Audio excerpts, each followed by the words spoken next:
Some heroes charge into burning buildings, some run toward gunfire, and some sit quietly in a chair, roll up their sleeve, and change the world, one drop at a time.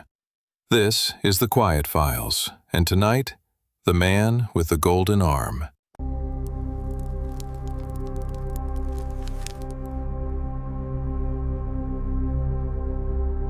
James Harrison was not a soldier. He wasn't a celebrity. He wasn't chasing recognition. He was an ordinary Australian boy who almost didn't survive childhood. At 14 years old, James underwent major chest surgery. Doctors told his parents he would need multiple blood transfusions to live. Strangers saved him, and while he recovered, he made a promise. If he could, he would give back. But there was one problem. He was terrified of needles. Not uncomfortable, terrified. He couldn't even look at them. And yet, the moment he turned 18, the legal age to donate, he walked into a donation center anyway. He looked away from the needle, closed his eyes, and gave. That single decision would quietly change medical history, because inside James Harrison's blood was something extremely rare.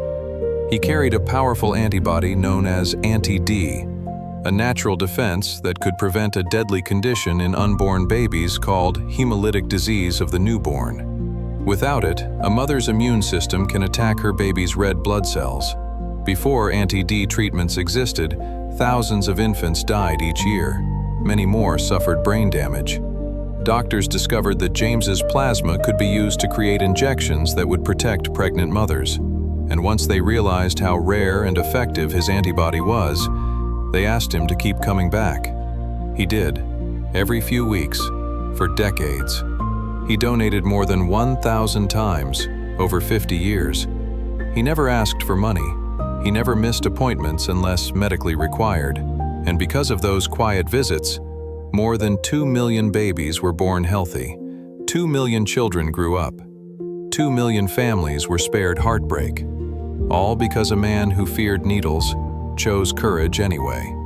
He never wore a cape, but in hospitals across Australia, they called him something else. The man with the golden arm. To understand why James was so important, you have to understand something most people never think about.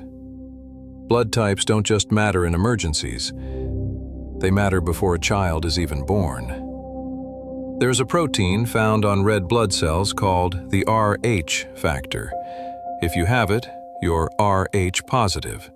If you don't, you're Rh negative. Most of the time, it doesn't matter. Until a mother who is Rh negative is carrying a baby who is Rh positive. In that moment, her immune system can mistake her own child's blood for a threat. And the body does what it was designed to do. It fights. Her antibodies begin attacking the baby's red blood cells. The baby becomes severely anemic. Oxygen levels drop. Organs begin to fail. Before modern treatment, this condition killed thousands of newborns every year. It was called hemolytic disease of the newborn. And for decades, doctors had no reliable way to stop it, until they discovered something extraordinary. Inside James Harrison's plasma was a rare antibody, anti-D. When purified and given to pregnant mothers at the right time, it prevents the mother's immune system from launching that deadly attack. It teaches the body not to fight. One injection protects a pregnancy. One donation creates hundreds of doses. And James kept donating, again and again and again, over 1,000 times, quietly, while families he would never meet went home with healthy babies in their arms. In 2018, James Harrison walked into a donation center for the final time. He was 81 years old.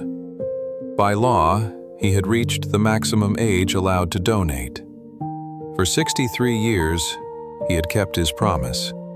More than 1,000 donations. More than 2 million babies protected. On that final day, There were cameras, reporters, applause. But he looked the same as he always had. Modest, calm, almost embarrassed by the attention.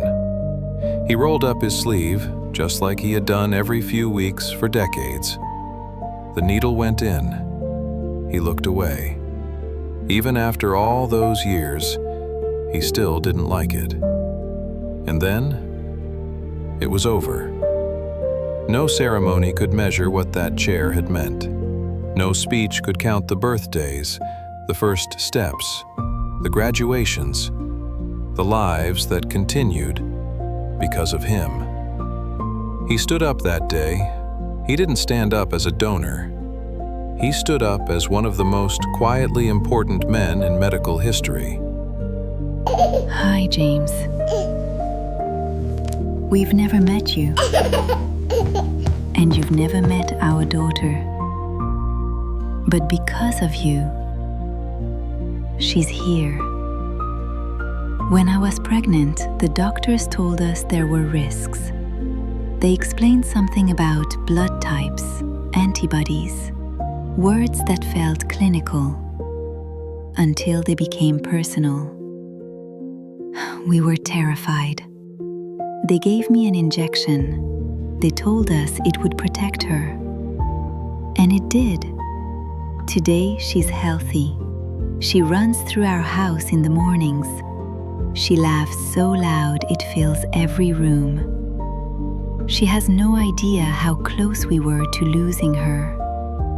She has no idea that somewhere, a man who hates needles kept showing up over and over again. Because you kept your promise, we get to keep ours. We get birthdays, first days of school, bedtime stories. You'll probably never know her name, but we will always know yours. Thank you for giving strangers a future.